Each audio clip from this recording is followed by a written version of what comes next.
আল্লাহর ইবাদত আমরা কেমন করি জানেন? যেখানে বিপদ আসে সেখানে আমরা ইবাদত করি না, আর যেখানে বিপদ নাই সেখানে ইবাদত করি।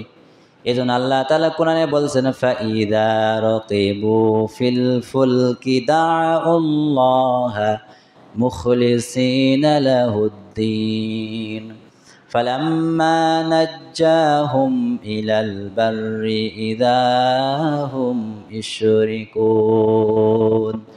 আল্লাহ রাব্বুল আলামিন বলছেন, মানুষ এমন যখন নৌযানে চড়ে, পানির উপরে চলাচল করে, বিপদ যখন শুরু হয়ে যায়, ওই সমস্ত মানুষ নৌকার পরে থাকার পরও বিপদের সময় এক সময় শুধুমাত্র পৃথিবীর কাউকে না ডেকে ওই সময় ডাকে শুধু আল্লাহর। কোন সময়?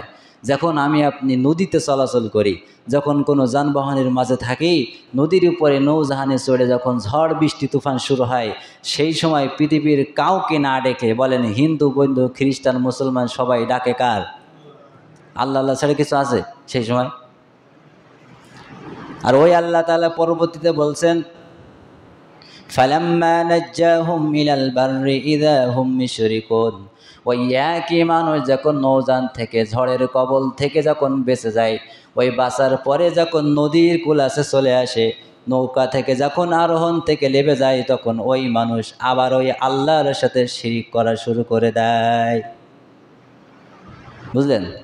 যখন বিপদে তখন আল্লাহ, আর যখন বিপদ শেষ আবার ওই আল্লাহর সাথে কি করে? আচ্ছা বলেন, এই আয়াত কি কেউ বানায়েছে না আল্লাহ বলেছে? আল্লাহ যদি বলে তাহলে অবশ্যই সত্য। এরকম মানুষ আছে।